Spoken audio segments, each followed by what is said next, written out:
This call is now being recorded. सहनाववतु सहनो भुनक्तु सह वीर्यं करवावहै तेजस्विनावधीतमस्तु मा विद्विषावहै।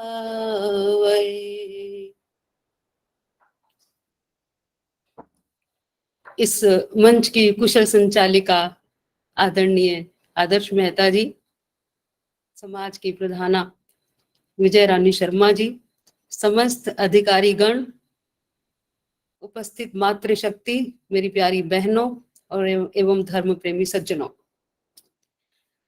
आज हम सभी 75वां हमारा स्वतंत्र दिवस जो अमृत उत्सव है उसके उपलक्ष्य में हम सब एकत्रित हुए हैं। हम आगामी 15 अगस्त को हम 75वां अमृत महोत्सव मनाएंगे आजादी का। और इससे पहले मैं आप सबको श्रावणी पर्व की और तीज की बहुत बहुत बधाई देती हूँ। देखिए, ये संयोग ही है कि श्रावणी पर्व, तीज, ये सब उत्सव का माहौल बन जाता है और आगे राखी भी आने वाली है, तो एक तरह से शुरू हो जाते हैं हमारे उत्सव। आजादी का जो हम अमृत महोत्सव मना रहे हैं, हमारे मोदी जी ने अमृत महोत्सव कहा तो है, लेकिन एक टीस भी उठती है, एक दर्द कि जो हमने विभाजन को झेला है, हमने आजादी मिली भी तो किस कीमत पर मिली, लेकिन ठीक है, जो मिला वही ये कह सकते हैं कि हमारे भाग्य में यही था। लेकिन आगे हमको सजग रहना है कि और विभाजन पर विभाजन न होते चले जाएं। हमारा देश, जो हमारी आर्य संस्कृति है, वो सिकुड़ती न चली जाए। और इस आजादी को पाने के लिए जो हमारे वीर, हमारे जो बलिदानी थे, उनका जो बलिदान था, जो वो शहीद हुए, उनको हम भुला नहीं सकते। हम अमृत महोत्सव मनाएं और उनको याद ना करें तो ये बेईमानी होगा, ये कृतज्ञता होगी उनके। हम कहते हैं ना, जानता संगे में मही, कहते हैं ना, अग्नता जानता। अग्नता क्यों? हम कृतज्ञ ना हो, कृतज्ञता रखें जो भी हमारे साथ कुछ करता है। अगर हम कृतज्ञ नहीं होते हैं तो हम क्या करते हैं, एक तरह से हम मानव नहीं है, हम मानव से भी नीचे गिर गए। तो हमें कृतज्ञता का भाव रखते हुए उनको याद करना है। सिर्फ हम ये उद्घोष करें देश पर बलिदान होने वाले वीर वीरांगनाओं की जय, सिर्फ कह देने से कुछ नहीं होगा, उनको याद भी करना पड़ेगा। और इसको इस तरह से याद करना है कि कभी 2 व्यक्तियों का, कभी 3 व्यक्तियों का, कभी 5 व्यक्तियों का। हम प्रसंग अपने जब प्रवचन होते हैं, हमारी जो गोष्ठियां होती हैं, हम उनकी चर्चा करते रहें ताकि हम उनको याद रखें। और इसीलिए मैं थोड़ा सा कुछ उनके बारे में भी आज मैं विशेष रूप से चर्चा उनकी करना चाहूंगी। तो सबसे पहले तो मैं आज उनको श्रद्धा सुमन अर्पित करते हुए, जो हमारे बलिदानी थे या जो अभी हैं भी, जिन्होंने परमवीर चक्र, महावीर चक्र सब प्राप्त किए, उनके बारे में सबसे पहले मैं नायक दिगेंद्र सिंह की बात करूंगी। नायक दिगेंद्र सिंह महावीर चक्र विजेता हुए और वो आर्य समाज के ही, हमारे आर्य समाज के ही उसको प्रेरणा मिली और उसी के ही अनुगामी थे, अनुयायी थे आर्य समाज के, उसी से प्रेरित थे वो। और वाजपेयी जी जब एक बार उनसे हॉस्पिटल में, अस्पताल में मिलने गए, तो वाजपेयी जी ने कहा कि देखो 50 पर अर्धशतक होता है और तुम अभी 48 पर नॉट आउट हो। तो इस एक तरह से हास्य व्यंग नहीं, हास्य करते हुए उनको एक साहस और का वो हिम्मत बंधाते हुए, प्रोत्साहित करते हुए कि देखो अभी तुम नॉट आउट हो 48 पर। तो इस तरह से उनका प्रोत्साहन किया वाजपेयी जी ने। तो और जनरल वीपी मलिक ने भी क्या कहा था कि तुम जब अगर 13 जून को तिरंगा फहरा दोगे ना, तो मैं तुम्हारे लिए नाश्ता लेके आऊंगा। उनको इतना विश्वास था उनके ऊपर, नायक दिगेंद्र सिंह के ऊपर। तो नायक दिगेंद्र सिंह महावीर चक्र विजेता हुए, हमें उनको याद रखना है। अब दूसरे, कैप्टन मनोज पांडे। कैप्टन मनोज पांडे परमवीर चक्र विजेता हुए और वो ये कहते थे कि खुद को साबित करने के लिए मैं मौत को भी मार दूंगा। मतलब मौत आने से पहले मैं खुद को साबित करूंगा, मौत को भी मार दूंगा से पहले मैं खुद को साबित करूंगा। अर्थात जब मेरी मौत आएगी उससे पहले मैं ऐसा कुछ कर जाऊंगा कि सब मुझे याद रखेंगे। और सबसे बड़ी बात यह है कि जब उनका चयन हुआ, जब वो सिलेक्ट हुए, रिटन एग्जाम हुआ एनडीए का, और उसके बाद जब इंटरव्यू हुआ उनका, तो इंटरव्यू में उनसे पूछा गया कि आप क्यों सेना को सेना में आना चाहते हो, तो उन्होंने कहा कि मैं परम चक्र लेना चाहता हूँ, परमवीर चक्र लेना चाहता हूँ। तो उनको पहले से ही ये था कि मैं ऐसे अपने जीवन को नहीं वो करूंगा, मैंने कुछ ना कुछ जीवन में अपने हासिल करना है। और जब ऑपरेशन रक्षक के तहत उनको करगिल के युद्ध के लिए 4 मई 1999 को भेजा गया, तो उन्होंने क्या किया, उपकरण ना होते हुए भी, देखिए हमारी सेना की क्या हालत थी, उन्होंने क्या किया, मोजी जो थे अपने वो उतारे और हाथों को में उनको पहन के ग्लव्स की तरह प्रयोग करके वो ऊपर चोटियों पर चढ़े। कितना उन्होंने दुस्साहस किया, सोचिए जरा, कि मोजे उतार के, बर्फीली चोटियां हैं, बर्फीली चट्टाने हैं पहाड़ों की, करगिल के लिए जब वो गए, और उन्होंने शुरू से ही, पहले ही उन्होंने बोल दिया था कि मेरे को तो आप सियाचिन और श्रीनगर में भेजो। वॉलंटरी उन्होंने अपने आप को अपने आप के लिए उन्होंने प्रस्तुत किया था जब उनकी ज्वाइनिंग हुई थी। तो इस तरह से जब उन्होंने मोजे उतार के और ग्लव्स को प्रयोग किया एक तरह से, और इस तरह से वो चढ़ाई चढ़ी उन्होंने, और उसके बाद क्या किया उन्होंने, पहला बंकर ध्वस्त किया, दूसरा बंकर ध्वस्त किया, तीसरा बंकर ध्वस्त किया, और चौथा बंकर ध्वस्त करते करते वो शहीद हो गए। तो उनकी जो बातें हैं वो हमको याद रखनी चाहिए। उनकी एक बांसुरी थी, माँ ने कहा कि वो अभी तक मेरे पास है, रखी हुई है। 3 वर्ष के थे जब उन्होंने जिद की थी कि मुझे बांसुरी चाहिए, और वो याद करके वो बताती हैं सबको ये बात अपनी। अब मैं हमारे तीसरे वीर की बात करूंगी, जो हमारे आर्मी के तीसरे वीर थे क्या वो बताऊं आपको मैं, वो जिंदा वापस आए थे, योगेंद्र यादव सिंह जी। तो योगेंद्र यादव जी को द्रास में जब वो गए, और क्या उनकी उसकी ऊंचाई थी 16,700 फीट, उस ऊंचाई पर इतनी बर्फीली जहां हवाएं चलती हैं, और वहां पर जब वो गए उनको 17 गोलियां लगी। 3 वहां पर थे सैनिक, और तीनों सैनिक को जब वहां पर पाकिस्तानियों ने क्या किया, गोलियां खूब चलाई उनके ऊपर, और तब तक चलाते रहे जब तक उनको ये विश्वास ना हो गया कि ये मर गए हैं। और जब वो वापस जाने लगे, तो योगेंद्र यादव का क्या था कि वो सिक्कों की वजह से बच गए थे, उनकी जेब में सिक्के और मोबाइल फोन था। तो अर्ध चेतन अवस्था में ही उनका एक हाथ भी टूट चुका था गोलियों की वजह से। तो एक ही हाथ से उन्होंने गन उठाई, और जो वापस जा रहे थे उनको ढेर कर दिया, और 2 डर के मारे भाग गए। और फिर वो उसी जख्मी हालत में नीचे वापस आए, और उन्होंने आके अपनी सेना को बताया कि इस तरह से ऊपर वो पहुंचे हुए हैं, और बाकी भी हैं पाकिस्तानी। और उनके बताने की वजह से जो बाकी जो टुकड़ी जा रही थी वो सावधान हुई, और बाकी सभी जो हमारे आर्मी के जवान थे उनकी रक्षा इस वजह से हो पाई कि योगेंद्र यादव ने बुद्धिमत्ता दिखाई।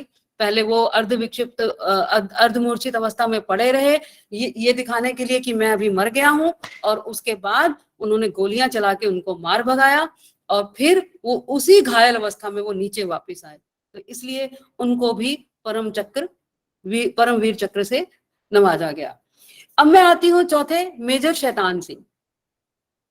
मेजर शैतान सिंह 1962 की लड़ाई की बात कर रही हूं मैं।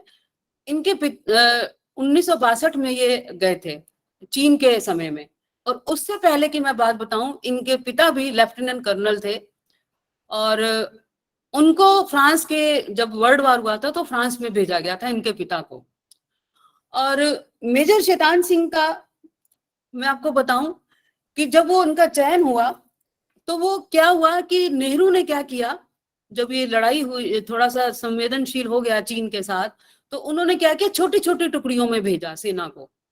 फॉरवर्ड एक तरह से पोस्टिंग की तरह थी कि फॉरवर्ड जैसे पॉलिसी होती है, फॉरवर्ड पॉलिसी एक, कि उसमें उन्होंने क्या किया, छोटी छोटी टुकड़ियों में भेजा।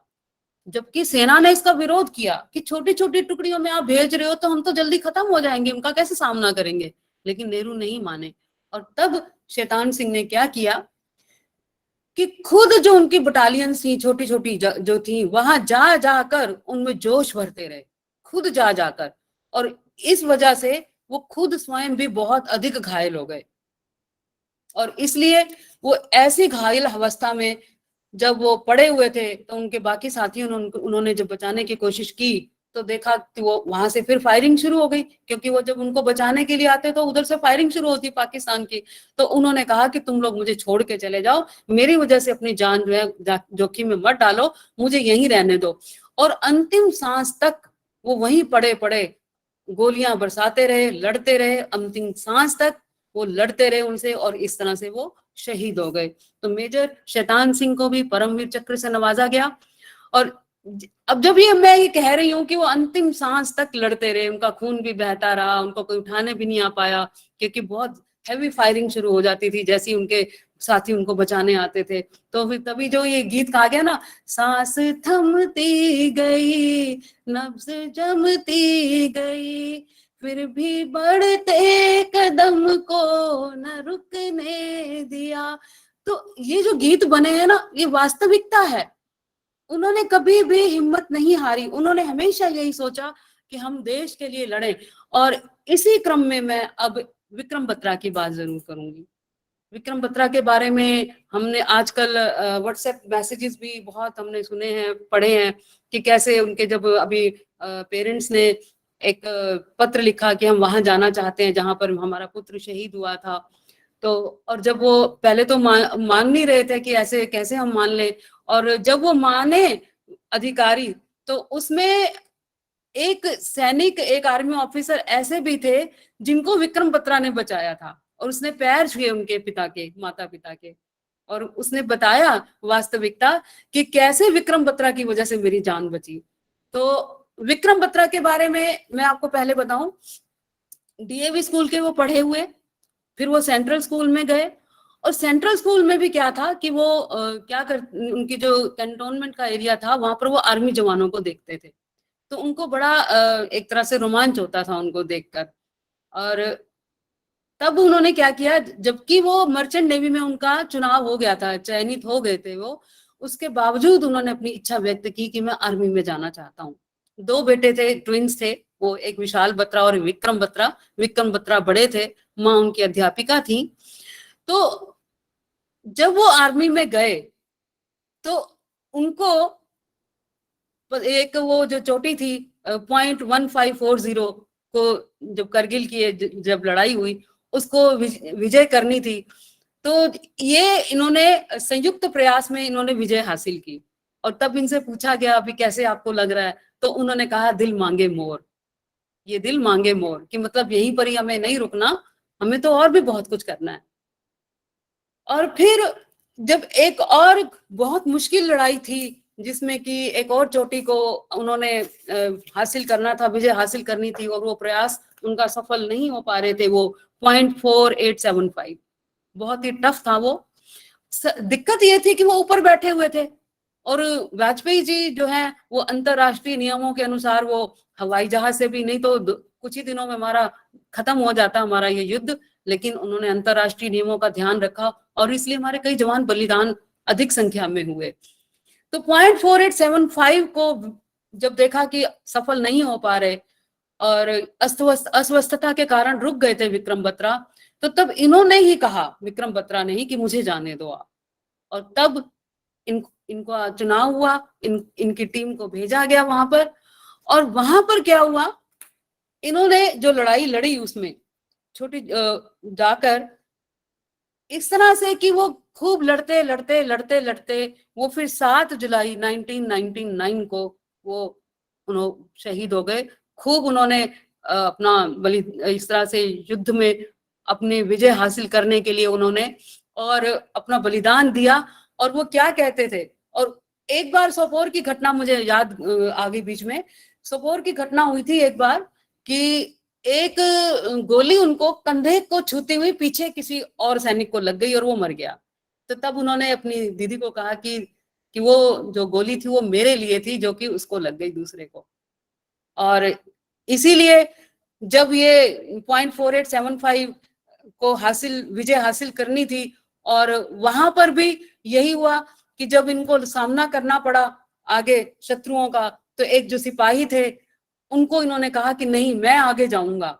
जो आर्मी ऑफिसर थे उनको बोला कि मैं आगे जाऊंगा, तुम मत जाओ, मेरा तो अभी विवाह भी नहीं हुआ, तुम्हारे बीवी है, छोटा बच्चा है, तो तुम आगे मत जाओ, मैं जाऊंगा, उनसे मैं लड़ूंगा आगे। उनको पीछे रखा। तो इस तरह से उनको उनका बचाव किया और उसकी खातिर वो शहीद हो गए। और यही बात मैं आपको बता रही हूँ कि जब उनके माता पिता वहां पहुंचे उस स्थान पर, तो उस जो आर्मी ऑफिसर थे उन्होंने पैर छुए कि आपके बेटे के कारण मेरे प्राण बचे हैं। तो इसलिए उन्हें प्रणाम किया उनके माता पिता को। और फिर ये भी कहा था विक्रम बत्रा ने कि मैं या तो तिरंगा लहरा कर आऊंगा या फिर तिरंगे में लिपट कर आऊंगा, ऐसी बात उन्होंने कही थी। तो हमारे ऐसे जो वीर बलिदानी हुए, मैं अभी 5 का मैंने आपको बताया, ऐसे पता नहीं कितने हैं। अनुज नायर को देख लीजिए। हमारा जो है ना, आजादी की लड़ाई से पहले भी, आजादी की लड़ाई के समय भी, उसके बाद भी भरा पड़ा है हमारा इन शहीदों से, इन बलिदानियों से। ऐसा क्या होता है, ऐसा क्या इनके अंदर होता है कि अपने आप का बलिदान कर देते हैं। निश्चय ही इतना आत्मबल होता है इनके अंदर कि देश के लिए, देशभक्ति के लिए। यद्यपि एक बार किसी ने कहा था कि सेना में जाते हैं मरने के लिए तो जाते हैं। कुछ लोग कहते हैं कि भूखमरी के और अभाव के कारण ये सेना में जाते हैं। कहने वाले बहुत कहते हैं ऐसी बातें, लेकिन आप देखिए कि पाकिस्तान की भी तो आर्मी है, वो एकदम से भाग खड़े होते हैं। हमारी ही सेना क्यों डटी रहती है?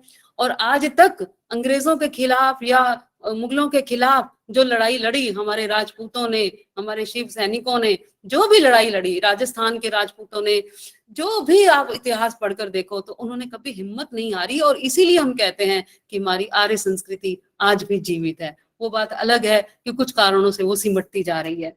तो ऐसा जो जज्बा होता है, उस जज्बे को नमन, क्योंकि वो हिमालय जैसा उनका कद जब बढ़ता है। एक कविता भी है ना, है नमन उनको कि जिनके सामने बोना हिमालय। हिमालय भी उसके सामने बोना हो जाता है, उनके कद के आगे। कौन सा कद, ये थोड़ी कि हिमालय से भी बड़े हो गए वो, क्योंकि उनका कद, उनके व्यक्तित्व का कद इतना ऊंचा हो गया कि हम सब उनको नमन करते हैं। उनके कारण ही हम सुरक्षित हैं। एक बार मैंने एक पत्रिका में पढ़ रही थी, पंजाब केसरी का संपादकीय था, पत्रिका नहीं, पंजाब केसरी का संपादकीय था, बहुत वर्षों पहले की बात है। उसमें भी यही कहा था कि जो गति एक समाधिस्थ योगी की होती है, ध्यान दीजिए, जो गति एक समाधिस्थ योगी की होती है, वही गति रण क्षेत्र में जो शहीद होता है सैनिक, उसकी गति होती है। समान दर्जा दिया गया। तो जो समाधिस्थ योगी है वो तो एक तरह से मोक्ष को प्राप्त करता है। तो इस तरह से ये सोचिए, ये जो शहीद होता है रणभूमि में, वो मोक्ष का भी अधिकारी बन जाता है। इतना ऊंचा स्थान दिया गया जो रणभूमि में शहीद होता है। तो इतना सब जो हम याद कर रहे हैं इन सैनिकों को, तो इन सैनिकों को याद करते करते अगर मैं आर्य समाज की भूमिका का वर्णन ना करूं तो ये थोड़ा सा अन्याय हो जाएगा। अगर आर्य समाज ना होता, ये बात ठीक है कि जो भी हमारे सैनिकों ने किया, जो राजपूतों ने किया, सब कुछ वो बहुत ज्यादा अनुकरणीय और उदाहरण के योग्य है। समाज हमारा जो आर्य समाज है, नींव हमारी आर्य समाज में जो रखी गई स्वराज्य की, वो तो स्वामी दयानंद ने ही रखी थी। उन्होंने क्या किया था, चूल्हे हिला दी थी अंग्रेजी साम्राज्य की, बिना सीधा संघर्ष किए। जब विक्टोरिया की बग्गी वहां से निकलती है और वो कहते हैं स्वामी जी आपको कोई कष्ट तो नहीं है, तो स्वामी जी कहते हैं उससे कोई फर्क नहीं पड़ता, लेकिन अपना राज्य तो अपना ही होता है, हम तो यही चाहेंगे कि आप जल्दी से चले जाओ यहाँ से। और अपनी पुस्तक में भी उन्होंने लिख दिया कि अपना राज्य कितना भी खराब क्यों ना हो, अपना तो अपना ही होता है। तो अपने की चिंगारी जो उन्होंने लगाई, 1857 का जो पहला क्रांति का हुआ, जो क्रांति का बिगुल बजाया गया, उसमें मंगल पांडे को भी चिंगारी दयानंद ने ही दी थी। महर्षि दयानंद ने क्या कहा था कि ये जो तुम इसमें गन के ऊपर जो तुम ये आप दांत से निकालते हो, आपको पता है क्या है? ये सुअर की चर्बी है और तुम ब्राह्मण हो। तो पहले तो दिमाग तो वहीं उनका ऐसे हो गया, और पीछे से ही कहते हैं ना कि वो बैकग्राउंड में स्वामी विरजानंद के साथ ये सब जो चल रहा था, एक तरह से अंदर ही अंदर क्रांति का चल रहा था कि कैसे हमने इनको एक साम्राज्य को उखाड़ के फेंकना है, अंग्रेजी साम्राज्य को, और सबके सहयोग से मिलकर। क्योंकि ये कहा जाता है कि जब ये 1857 की क्रांति हुई थी तो उस समय एक बैठक हुई थी जिसमें एक प्रज्ञा चक्षु स्वामी भी थे। तो ये बातें जो है अभी उठती रही हैं, और स्वामी जी ने अपनी पुस्तक में भी स्वराज्य की बात कही, और उन्होंने जो एक अपनी मेधावी जो अपनी दूरदर्शिता दिखाई, चाहे वो राजनीतिक अपनी, चाहे सामाजिक देखिए कितने सुधार किए उन्होंने। राजनीतिक में तो आप देखिए पट्टाभी सीतारमैया ने क्या कहा था संसद में स्वतंत्रता के बाद कि 85% जो थे आर्य समाजी जेलों में जो हमारे स्वतंत्रता सेनानी हैं वो 85% आर्य समाजी हैं। तो भगत सिंह का भी देख लीजिए, रामप्रसाद बिस्मिल को देख लीजिए। तो इस तरह से कितने ही उदाहरण हैं जिनका कहीं ना कहीं पृष्ठभूमि आर्य समाज और उनसे प्रेरित जो दर्शन था उससे वो प्रभावित रहे। और इसलिए और तो और सरदार पटेल ने भी क्या कहा? सरदार पटेल ने भी कहा, जब हैदराबाद पर विजय प्राप्त की उन्होंने, तो उन्होंने यही कहा कि पृष्ठभूमि तो आर्य समाज ने पहले ही तैयार कर दी थी, और कितने ही तो बलिदान हुए आर्य समाजियों के। हैदराबाद को जब उन्होंने अपने में मिलाया था सरदार पटेल ने, उससे पहले कितना ही बलिदान हुआ था आर्य समाजियों का। तो ये हम भुला नहीं सकते हैं, आर्य समाज का योगदान हम भुला नहीं सकते स्वतंत्रता के लिए। और इसका उदाहरण जो है कैसे मैं दे सकती हूँ इसमें कि और तो और जो उस समय पे जो हमारे शासक थे अंग्रेज, उन्होंने भी इस बात को स्वीकार किया कि आर्य समाज की बहुत बड़ी भूमिका है। एक उदाहरण मैं देती हूँ आपको।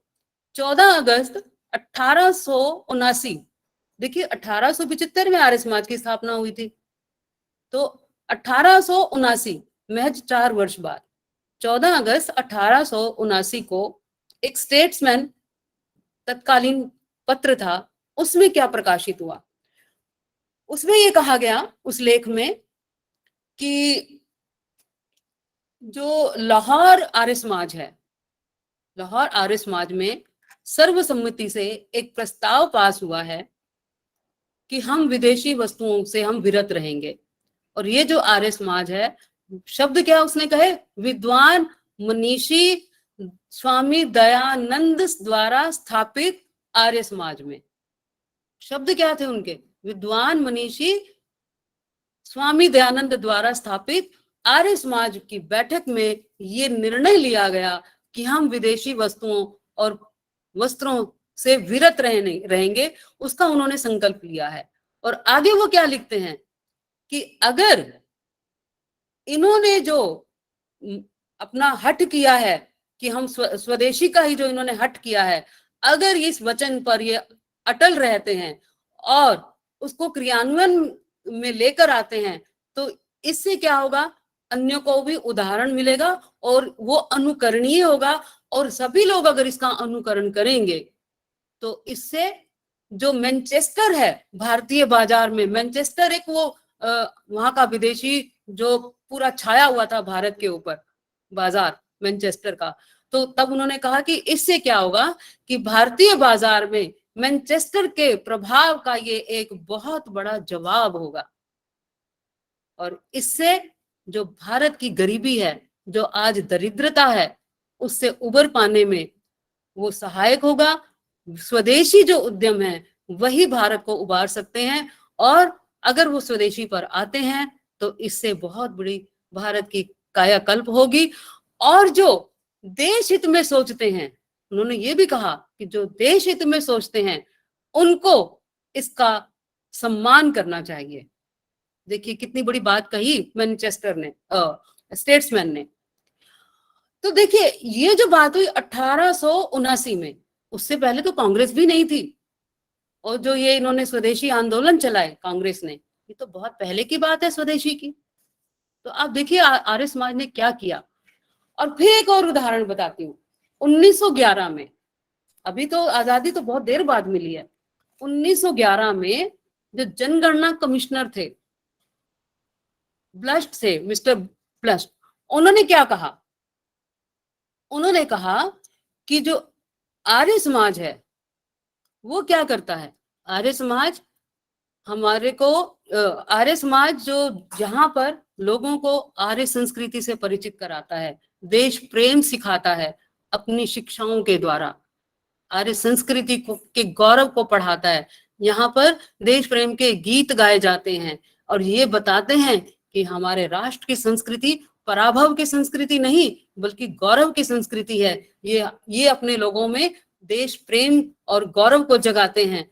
तो यद्यपि राजनीति और देशभक्ति एक अर्थ में नहीं है, पर्यायवाची नहीं है, फिर भी जो देश के कार्यों में लगा है, जो देश के सेवा में लगा है, वो कहीं ना कहीं देश प्रेम की भावना से भी प्रभावित होता है। तो इसका मतलब वो क्या कहा उन्होंने, जो देश प्रेम की भावना से प्रभावित होगा वो देश के कार्य भी करेगा, और देश के कार्य कौन करेगा, देश प्रेम जिसके अंदर होगा, और देश प्रेम किसके अंदर होगा, आर्य समाज देश प्रेम की भावना जगा रहा है। जो हीन भावना से ग्रसित हो रहा है हमारा भारत वर्ष, उसको गौरवशाली इतिहास पढ़ा पढ़ाकर वो देश प्रेम सिखा रहे हैं। ये 1911 में जनगणना कमिश्नर ने कहा। तो देखिए कितना काम कर रहा था आर्य समाज। तो ये जो बलिदानी हुए, कहीं ना कहीं उनके ऊपर आर्य समाज का भी प्रभाव रहा, और आर्य समाज का जब इतना प्रभाव रहा और उनके अनुयायियों ने, स्वामी दयानंद के जो पहले अनुयायी थे, उन्होंने वेदों का डंका बजाया, राजनीति के आगे खड़े हो गए चट्टान की तरह। स्वामी श्रद्धानंद को ही देख लीजिए, जामा मस्जिद से खड़े होकर बोलते हैं। तो इतना दुस्साहस ही कहूंगी मैं इसको, ऐसे समय में जब अंग्रेजी का साम्राज्य है, मुगलों का साम्राज्य है, और ऐसा साहस करना कुछ छोटा काम नहीं है। विधवा विवाह के लिए साहस करना, कि भरी सभा में कहना कि देख किसी ने कह दिया कि अरे तुम कहते तो विधवा विवाह होने चाहिए, ये बताओ तुम करोगे क्या? तो उन्होंने कहा हाँ मैं करूंगा, प्रण ले लिया भरी सभा में कि मैं विधवा से विवाह करूंगा। इस तरह से इन्होंने उदाहरण प्रस्तुत किए। तो जो काम आर्य समाज ने किया देश की खातिर, देश का काम सिर्फ राजनीतिक ही नहीं होता, देश का काम सामाजिक आंदोलनों के द्वारा जागृति भी लेके आना है। देश में सामाजिक परिवर्तन के साथ साथ राजनीतिक परिवर्तन भी होना, और आर्य समाज ने काम ये बड़ी बखूबी से किया है। लेकिन आज जब आर्य समाज की स्थिति देखें हम थोड़ा सा, कि जो ये सिकुड़न आ रही है आर्य समाज में, जिस कमी से भी आ रही है, कई बार हम इसके बारे में चर्चा करते हैं कि बहुत कमियां आती जा रही हैं आर्य समाज में। मैं आज उस विषय पर नहीं आऊंगी, लेकिन एक बात मैं जरूर कहूंगी कि मैं कई बार मंचों से सुनती हूँ, लोग कहते हैं कि हाथी तो एक ही होता है, कुत्ते कई होते हैं जो हाथी के पीछे भौंकते हैं। और ये भी कहा जाता है कि हीरे तो बहुत कम मिलते हैं, कोयले तो बहुत ज्यादा मिलेंगे। ये कह के हम अपने आप को संतुष्ट नहीं कर सकते। ये एक सच्चाई है, आर्य समाज सिकुड़ रहा है। पहले 100 की संख्या होती थी, तो आज समाज की में 50 की संख्या है। ये कोई नहीं कहता कि पहले 50 की थी और आज 100 की हो गई है। तो इस दिशा में हमको सोचना है और प्रचार करना है। जो भी संगठन में अधिकारी हैं, मुझे लगता है कि सब में आर्य समाजों में प्रचार मंत्री बनाकर प्रचार का कार्य करना है, क्योंकि जब तक प्रचार का कार्य नहीं होगा, घरों में जो हवन होते थे वो आर्य समाजों में सिमट गए हैं। आर्य समाजों को हमने मंदिर बना दिया है। एक बात और मैं जरूर कहूंगी प्रसंगवश, नहीं तो भूल गई तो वो गड़बड़ हो जाएगी।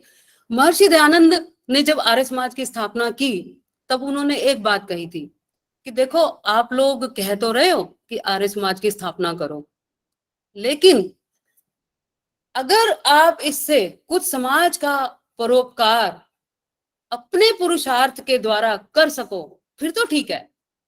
देखिए क्या शब्द थे उनके, पुरुषार्थ के द्वारा समाज का परोपकार कर सको तो ठीक है, अन्यथा गड़बड़ा अध्याय हो जाएगा। ये भी अन्य मत संप्रदायों की तरह एक मत संप्रदाय बन के रह जाएगा, जहां पर क्या कहते हैं कि बाबा जो है वो उसी का वाक्य जो है वो प्रमाण है। कहते हैं ना कि बाबा ने जो कह दिया वही सत्य है, कहीं ऐसा ना हो। और उन्होंने ये कहा कि हमें चिंतनशील रहना है, जागरूक रहना है, समय की जो आवश्यकताएं हैं उनके अनुसार चिंतन करते हुए अगर परिवर्तन भी करना पड़े तो समाज के उत्थान के लिए हमें मननशील प्राणी बनकर रहना है।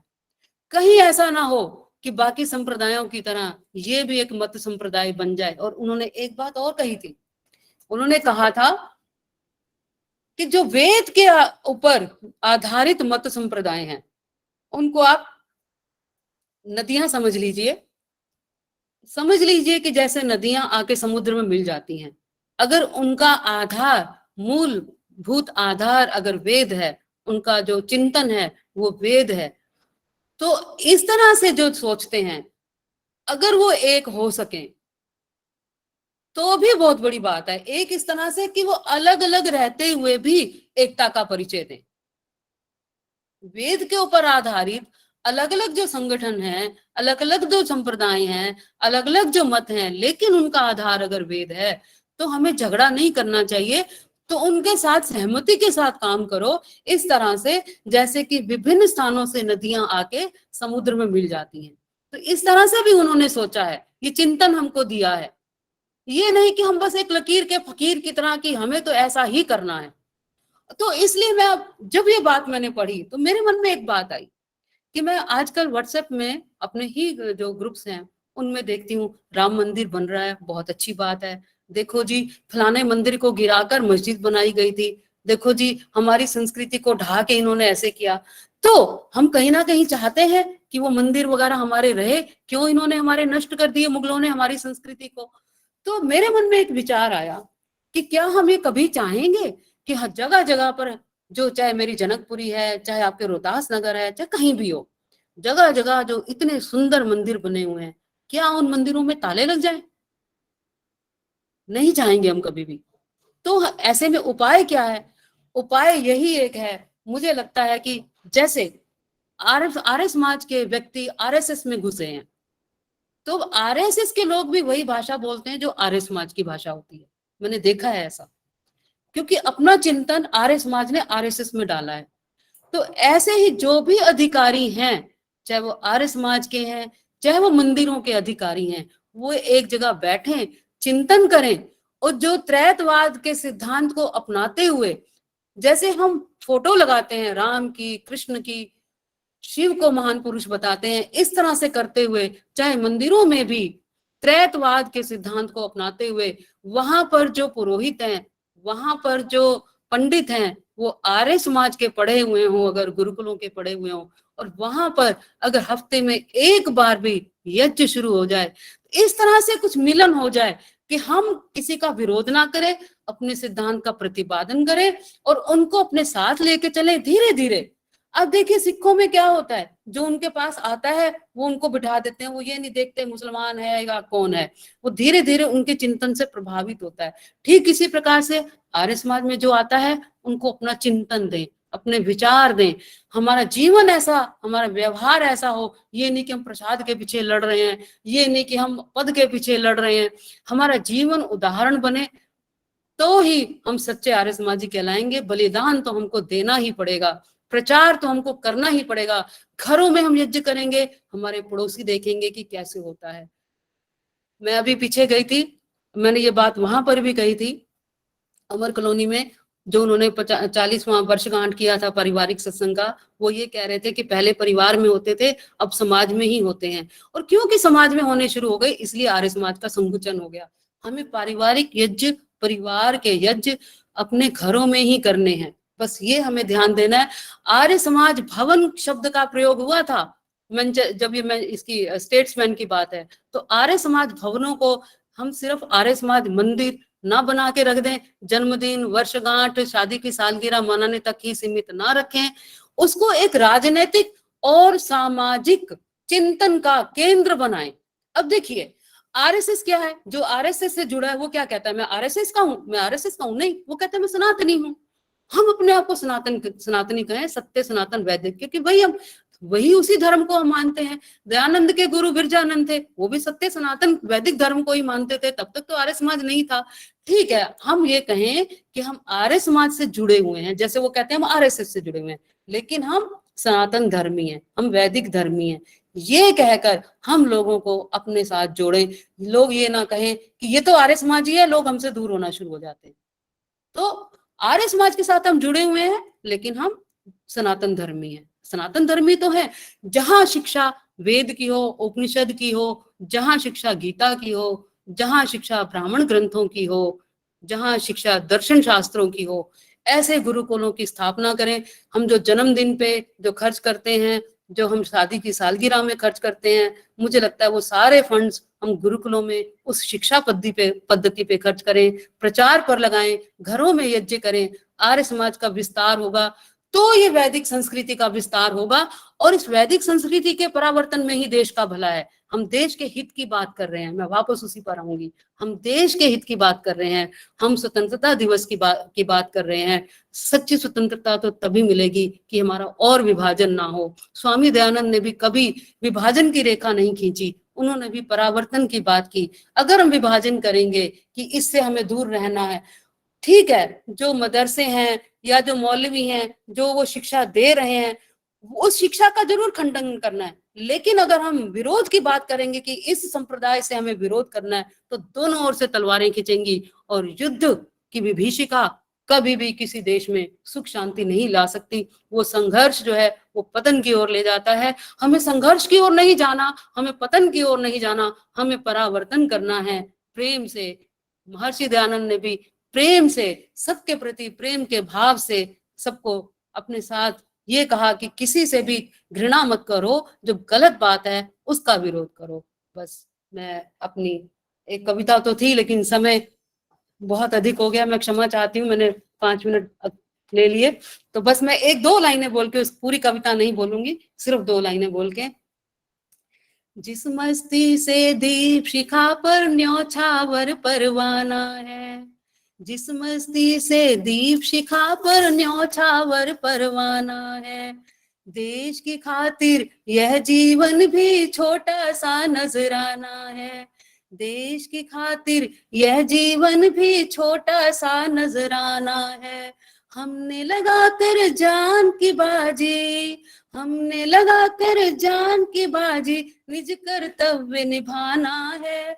रणभूमि में डट जाएंगे, रणभूमि में डट जाएंगे, पाकर एक इशारा, हम वीर हैं भारत के, भारत देश हमारा, भारत देश हमारा।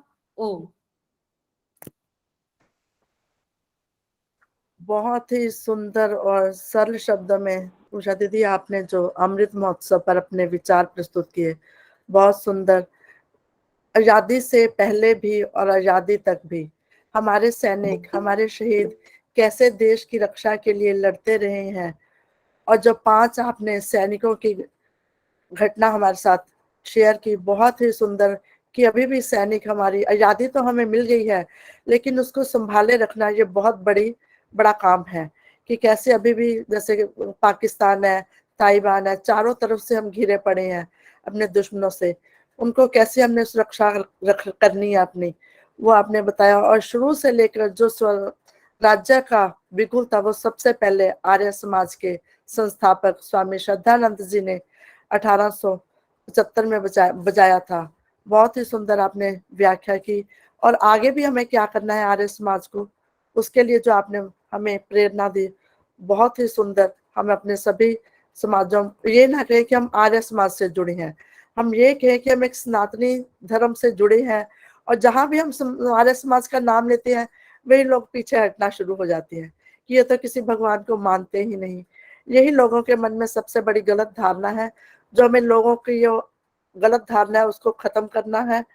आपने बहुत ही सरल शब्दों में जो व्याख्या करी, बहुत सुंदर, आपका बहुत बहुत धन्यवाद उषा दीदी। हमारे बीच में सुनील जी जुड़े हुए हैं, वो कुछ कहना चाहते हैं। सुनील जी, आपका स्वागत है, आप कुछ बोलना चाहते हैं? जी, सभी को नमस्ते जी। बहुत अच्छे विचार आप सभी के लगे, आप सभी बड़ा अच्छा काम कर रहे हैं, बस आप सभी का धन्यवाद हो। और मैं भी इस बार जुड़ा हूँ आपके साथ, तो बहुत सारी शुभकामनाएं आपको। और उषा जी ने बहुत सुंदर बातें बताई हैं जिससे हम विभाजन नहीं परिवर्तन करें और जीवन को आगे बढ़ाएं। धन्यवाद। बहुत बहुत धन्यवाद सुनील जी आपका। अब शशि प्रभा दीदी हमारे बीच में है, आप बोलना चाहेंगी? स्वागत है शशि प्रभा दीदी आपका।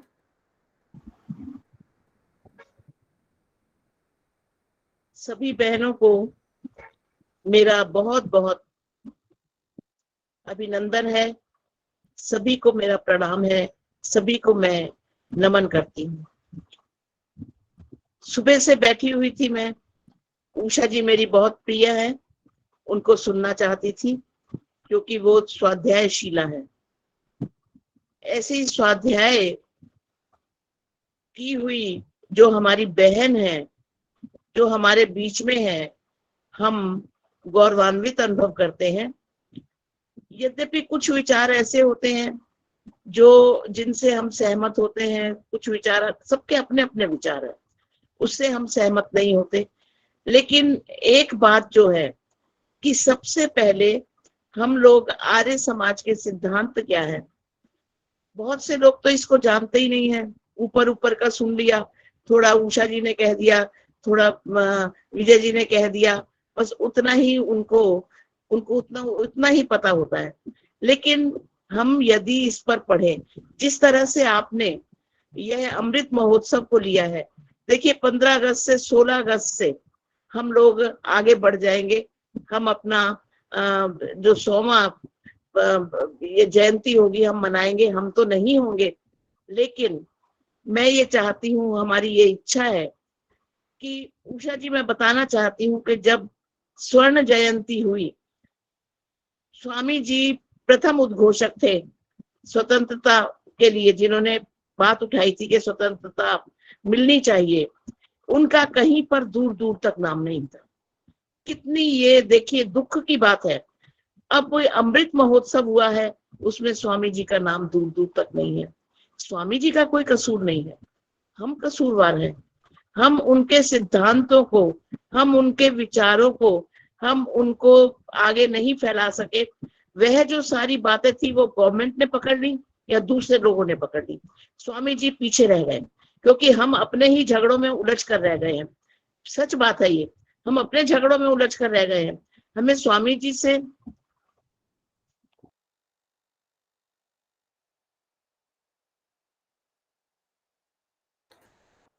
शशि प्रभा दीदी शायद लेफ्ट हो गई हैं, उनकी बात बीच में ही रह गई है। वो भी हमें अच्छी प्रेरणा दे रही थी कि शायद हमारे में ही कमी है कि हम जो स्वामी जी को बातों को आगे नहीं बढ़ा सके। उन्होंने तो बहुत अच्छा हमें विचार दिया था कि स्वतंत्रता का, स्वराज्य का जो बिगुल उन्होंने ही सबसे पहले बजाया था। स्वर्ण जयंती पे भी स्वामी जी का कहीं भी नाम नहीं आया, और 75वां हम मना रहे अमृत महोत्सव, उसमें भी शायद उनका कहीं भी नाम नहीं है। हमें इसके लिए भी प्रयास करना चाहिए कि हम कैसे आर्य समाज को, जो सत्य सनातन वैदिक धर्म है, उसको हम कैसे आगे बढ़ा सकते हैं। अब हमारे बीच में उषा किरण दीदी हैं, शुभकामनाएं, आशीर्वाद आपसे चाहूंगी। दीदी, स्वागत है आपका। धन्यवाद आदर्श जी। बहुत सुंदर अभिव्यक्ति मेरी छोटी बहन वेद विदुषी उषा मलिक।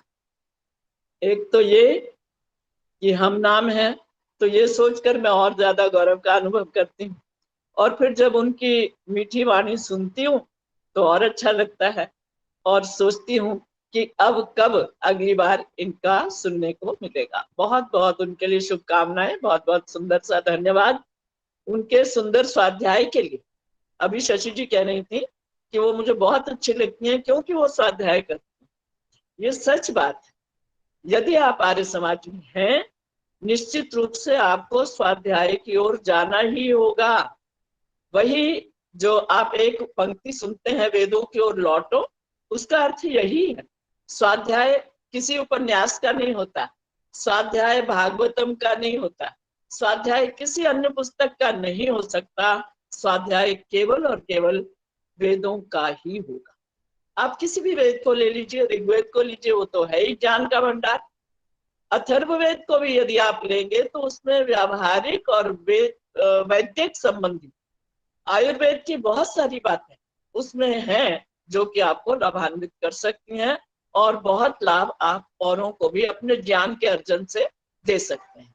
मुझे केवल शुभकामनाएं देनी है आप सबको और धन्यवाद करना है आप सबके लिए। अभी अभी तीज के त्योहार से हम लोग उभरे नहीं हैं, चल ही रहा है। कल भी आर्य समाज सूरजमल बिहार में है और अभी 7 तारीख को फिर इंद्रपुरी में, और चलता ही रहेगा जब तक 15 अगस्त करीब नहीं आ जाएगी।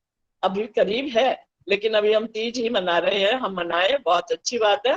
पर्व हमारी जाति को मजबूत बनाया करते हैं, पर्व हमारे संगठनों को जगाया करते हैं। तो हमें पर्व जरूर मनाने हैं, हमें मंदिरों में जरूर जाना है, हमें वो सारे काम करने हैं जिससे हमारी वैदिक संस्कृति का भविष्य और भी उज्जवल हो, स्थायी हो और हमारे लिए लाभदायक हो। बहुत सारी बातें कहने को है, फिर कभी समय रहा और दिया गया तो मैं अवश्य आप सबकी सेवा में रहूंगी। पुनः शुभकामनाएं, धन्यवाद। बहुत बहुत धन्यवाद उषा दीदी आपका। आप हमें प्रेरणा देते रहते हैं कि हम स्वाध्यायशील बने। शायद हमारे में बहुत कमी है, हम स्वाध्याय नहीं करते जो हमें करना चाहिए। आप कहते रहेंगे हमारे में, कभी तो जागरूकता आएगी कि हम अवश्य करेंगे। स्वाध्याय का अर्थ ये नहीं है कि हम पूरा चैप्टर रोजाना पढ़ें। स्वाध्याय का अर्थ ये कभी नहीं है कि आप एक पुस्तक को लिए हुए हैं तो उसको समाप्त करना ही है।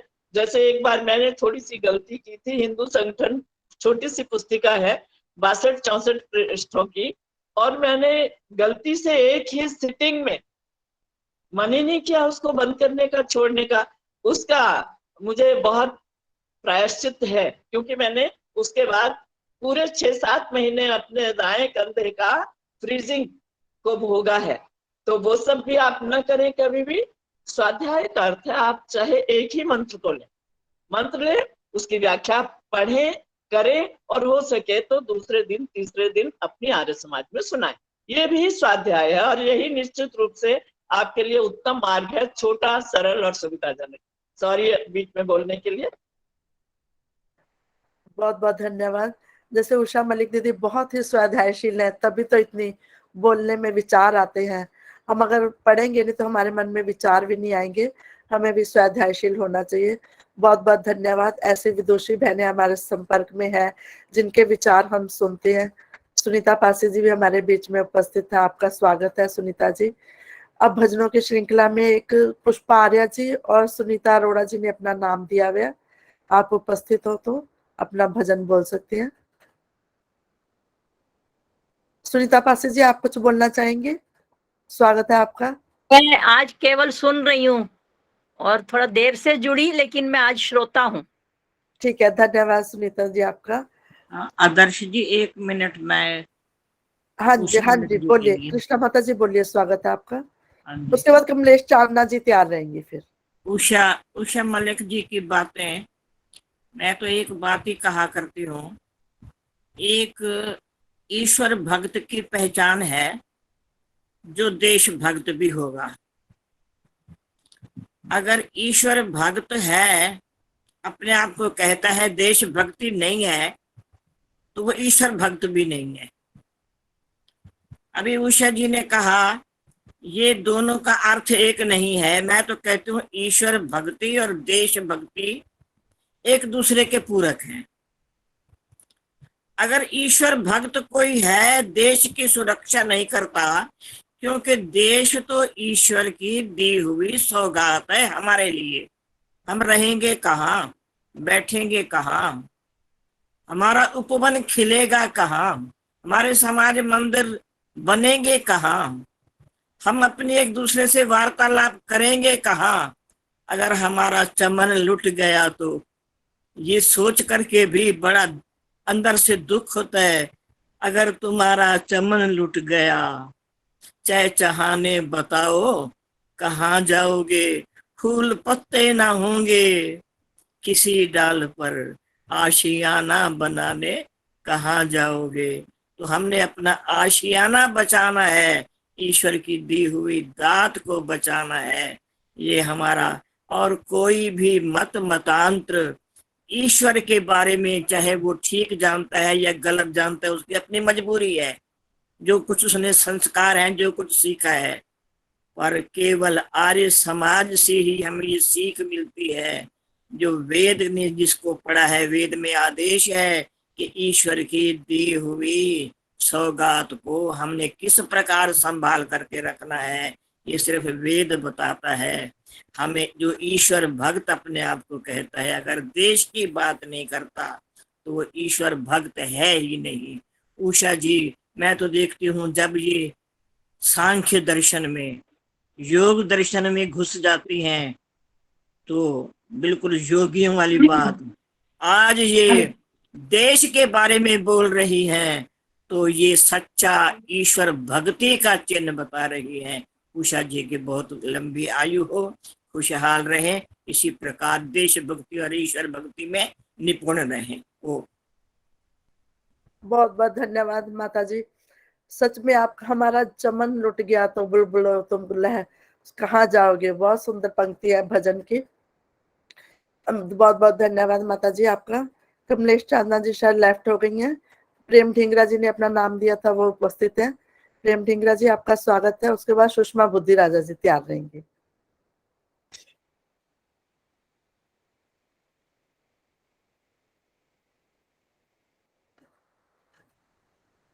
प्रेम ढींगरा जी।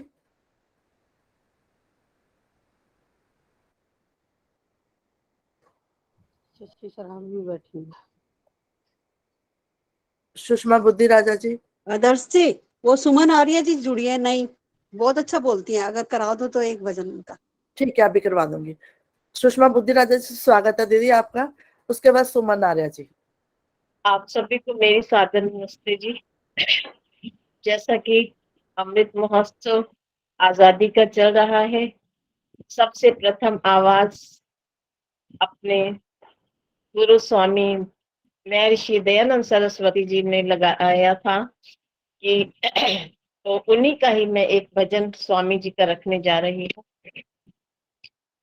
तूने हमें जगाया वेदवालिया, उजड़ा चमन खिलाया वेदवालिया, वेदवालिया और ऋषि प्यारिया, सोया देश जगाया वेदवालिया, उजड़ा चमन खिलाया वेदवालिया। मथुरा नगरी तो पढ़ के आया, वेदा दासी नाद बजाया, विधवा दलित को गले लगा कर उत्तम पद दिलवाया वेदवालिया, उजड़ा चमन खिलाया वेदवालिया। तूने हमें जगाया वेदवालिया, सुता देश जगाया वेदवालिया। हरिद्वार में कुंभ का मेला, वह ब्रह्मचारी नया नवेला, पाखंड खंडनी ध्वजा गाड़ कर वेद संदेश सुनाया वेदवालिया, उजड़ा चमन खिलाया वेदवालिया। तूने हमें जगाया वेदवालिया, सुता देश जगाया वेदवालिया। तेरे पथ पर काष्ट बहुत थे, पाखंडी और दुष्ट बहुत थे, अपनी अमृत वाणी द्वारा उसको सरल बनाया वेदवालिया, उजड़ा मन खिलाया वेदवालिया, वेदवालिया और ऋषि प्यारिया, सोया देश जगाया वेदवालिया। जगन्नाथ ने जहर पिलाया, पाखंडियों का मन हर्षाया, पथिक आरे जनो सभी ने उत्तम रतन गवाया वे दवालिया, उजड़ा चमन खिलाया वे दवालिया, तूने हमें जगाया वे दवालिया, सोता देश जगाया वे दवालिया, वे दवालिया और ऋषि प्यारिया, तूने हमें जगाया वे दवालिया, उजड़ा चमन खिलाया वे दवालिया। धन्यवाद आदर्श जी। सुषमा जी आनंद आ गया। पहली बार मैंने ये भजन सुना है, आज सच में बता रही हूँ, पहली बार भजन सुना है। अक्सर हम ये सुना करते थे जो सनातन धर्म मंदिर में कि तूने हमें जगाया शेरा वाली, पता नहीं शेरा वाली का सा कुछ ऐसा भजन है, लेकिन आज वेदा वाला सुन के आनंद आ गया। बहुत अच्छा लगा, बहुत अच्छा लगा। धन्यवाद। बहुत सुंदर भजन। धन्यवाद। बहुत सुंदर आपने ऋषि का गीत सुनाया। सुषमा दीदी आपका बहुत बहुत धन्यवाद। अब सुमन आर्य जी हैं जो आप नाम बोला आशा जी ने, नहीं तो किरण शर्मा जी तैयार रहेंगी। हाँ जी सुमन जी, स्वागत है। सादर सादर नमस्ते जी। सभी को बहुत बहुत आभार और धन्यवाद और शुभकामनाएं। ये जो आप अमृत महोत्सव हम लोग मना रहे हैं, बहुत अच्छा लगा। मैंने अभी उषा जी को सुना और बहुत अच्छा लगा, उद्बोधन बहुत अच्छा था, हमें इतनी अच्छी अच्छी जानकारी दी। और ये अपने हिस्से का हम यज्ञ में एक आहुति डाल रहे हैं, बहुत अच्छा उनका साधुवाद है। तो अभी जो पंक्तियां बोली थी, बुलबुलो गर तुम्हारा चमन लुट गया, तो हाँ, ये सौभाग्य से ये मेरे पिताजी की कविता है, तो आचार्य जगदीश आर्य, तो वही मैं आपके सामने सुनाऊंगी। क्योंकि बहुत कुछ अब हमारे हाथ से निकलता जा रहा है और जागृत होने की आवश्यकता है। बुलबुलो गर तुम्हारा चमन लुट गया, बुलबुलो गर तुम्हारा चमन लुट गया, चहचहाने तुम कहाँ जाओगे, बुलबुलो गर तुम्हारा चमन लुट गया, फूल फल ना लगेंगे किसी शाख पर, फूल फल ना लगेंगे किसी शाख पर, आशियाना बनाने कहाँ जाओगे, आशियाना बनाने कहाँ जाओगे। आज यही परिस्थिति हमारे सामने है, बहुत कुछ छिनता जा रहा है, हाथ से छिनता जा रहा है, हर दिशा में जलन है, पवन में तपन, हर नई भोर देती निराली चुभन। टीवी खोल के देखें, समाचार देखें, रोज सुबह कुछ ना कुछ ऐसा चुभता हुआ, हृदय घायल करती हुई समाचार मिलते हैं। पंख पंजे झुलसने लगे आग से, सर छुपाने को तो कहाँ जाओगे, बुलबुलो गर तुम्हारा चमन लुट गया। संक्षेप में छोटा करते हुए, समय सबका इम्पोर्टेंट है। बात बिगड़ी नहीं, हाँ बिगड़ जाएगी, बात बिगड़ी नहीं, हाँ बिगड़ जाएगी, तुम सवारो इसे तो संवर जाएगी, तुम सवारो इसे तो संवर जाएगी यह हमारा चमन, रंग रंगीला सहन। हम रहे पर रहेगा वतन, बुलबुलों घर तुम्हारा चमन लुट गया। इसी में 2 पंक्तियां ऐड करते हुए बहुत आवश्यक है कि बात बिगड़ी नहीं पर बिगड़ जाएगी, लेकिन यदि हम सब ने मिलकर संवारा तो संवर भी जाएगी। एक दीपक मैं जलाऊं, एक दीपक तुम जलाओ, पीर हरे कर हर नजर की आंसू को मुस्कुराओ,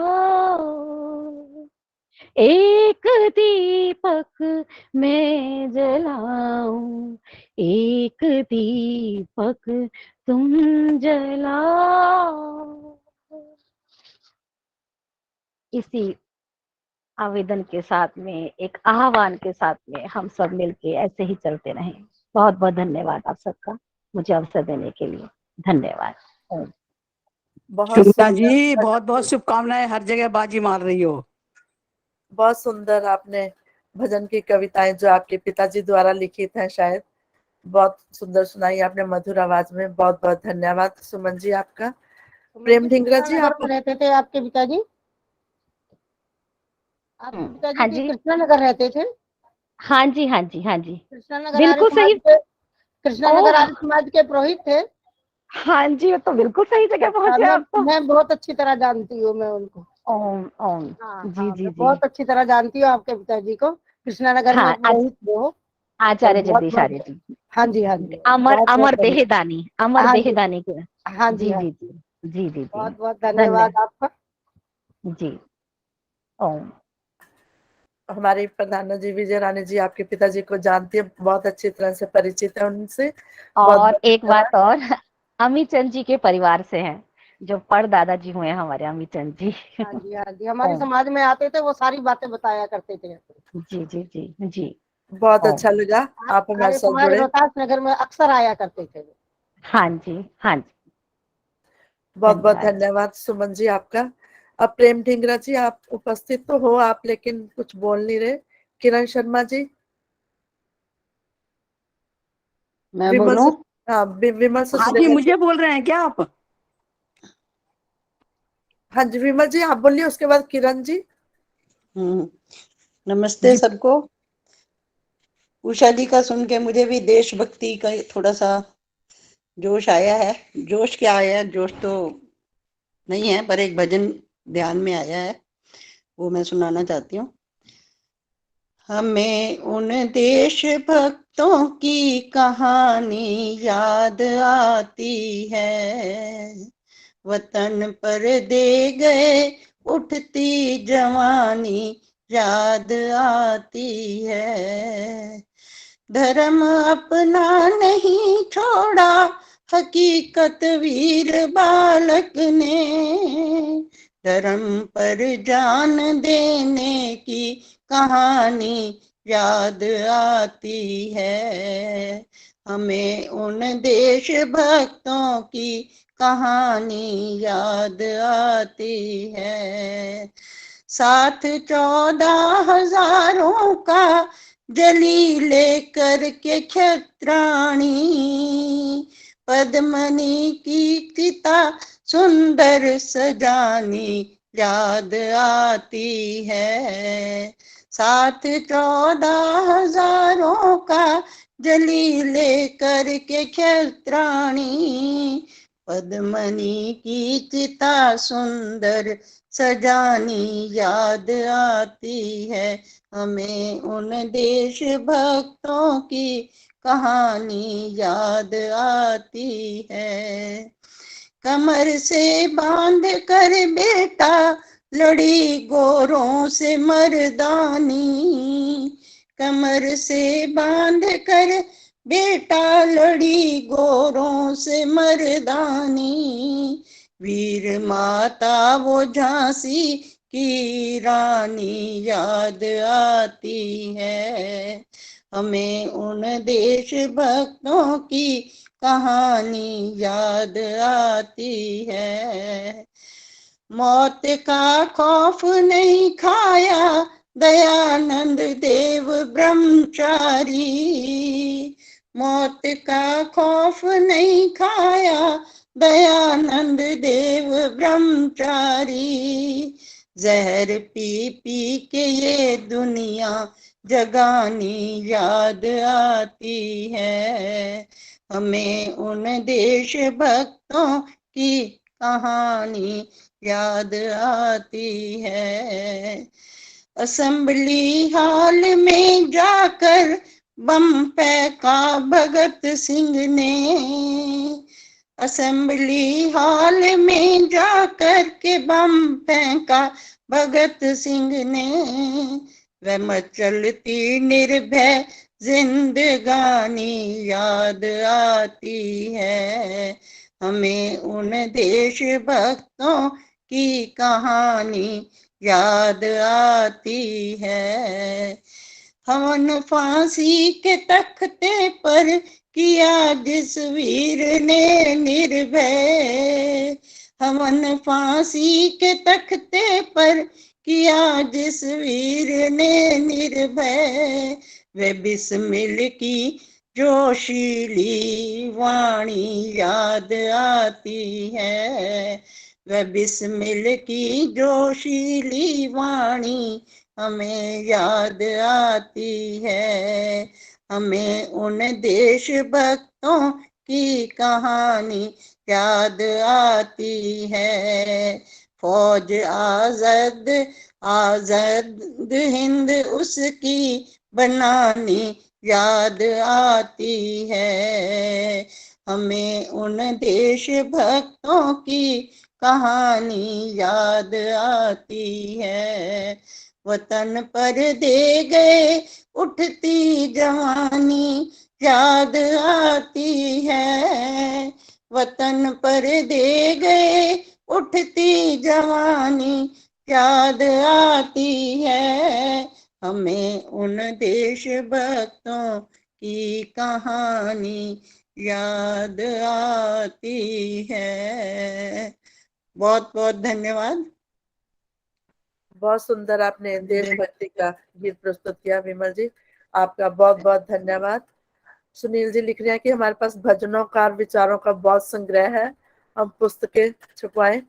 ऐसा कि हमारी पुस्तकें बहुत सी छपी हुई हैं, उन्हीं से सब पढ़ के अपने विचार प्रस्तुत करते हैं। सुनील जी आपका बहुत बहुत धन्यवाद। विमल सचदेवा जी, अभी हमारा अमृत महोत्सव अगले सप्ताह भी चलेगा। जिनके नाम अब भजनों के लिए रह गए हैं वो अगले अपने विचार भी प्रस्तुत करेंगे और भजन भी। अब मैं किरण शर्मा जी से निवेदन करूंगी एक गीत रखकर साथ में शांति पाठ भी करा देंगे और कार्यक्रम का समापन करेंगे। सभी को सप्रेम नमस्ते जी। देशभक्ति के ही गीत चल रहे हैं तो देशभक्ति का ही एक गीत मैं आपके समक्ष रखने जा रही हूँ।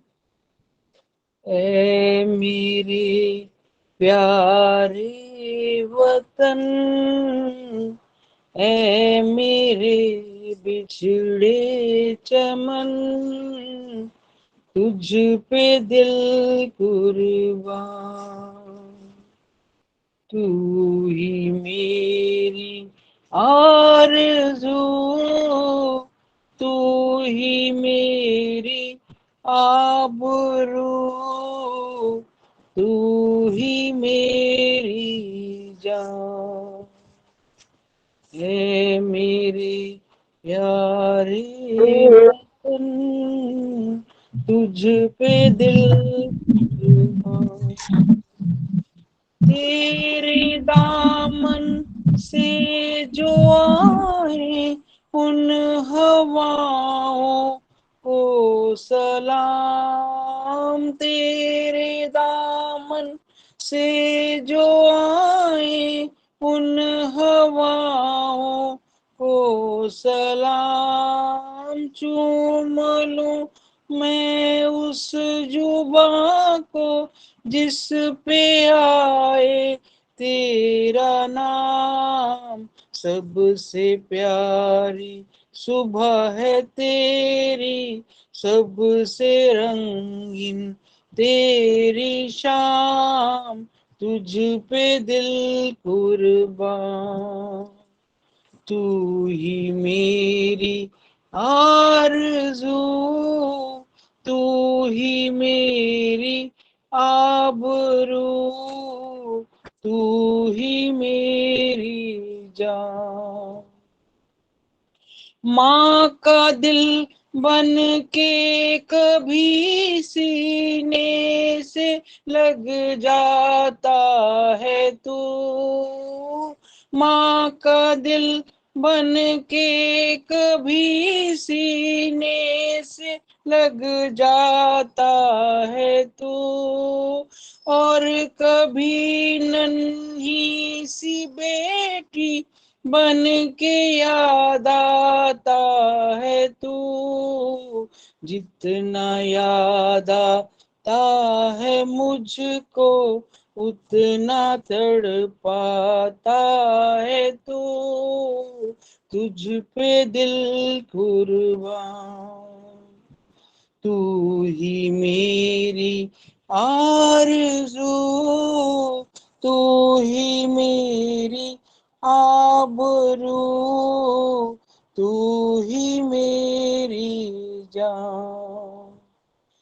छोड़ कर तेरी ज़मीं को दूर आ पहुँचे हैं हम, छोड़ कर तेरी ज़मीं को दूर आ पहुँचे हैं हम, फिर भी है यही तमन्ना तेरे ज़र्रों की कसम, हम जहाँ पैदा हुए हैं उस जगह ही निकले दम, तुझ पे दिल कुर्बान।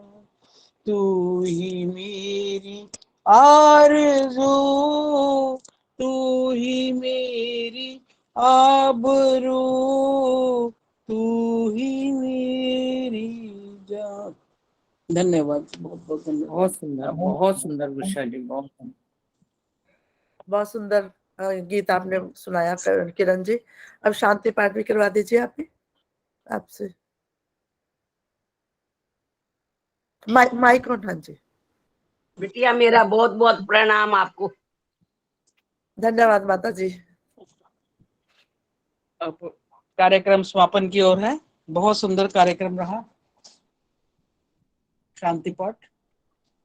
ओम धौ शांति शांति, पृथ्वी शांतिरापः शांतिरोषधयः शांति, वनस्पतयः शांति, विश्वे देवा शांति, ब्रह्म शांति, सर्वं शांति शांति शांतिरेव शांति सामा शांतिरेधि। ओम शांति शांति शांति। जो बोले सो अब है। सत्य सनातन वैदिक धर्म की जय। युग प्रवर्तक महर्षि दयानंद जी की जय। दंडी स्वामी ब्रजानंद जी की जय। मर्यादा पुरुषोत्तम श्री रामचंद्र महाराज की जय। योगी राज श्री कृष्ण चंद्र जी की जय। जय हो। संतों की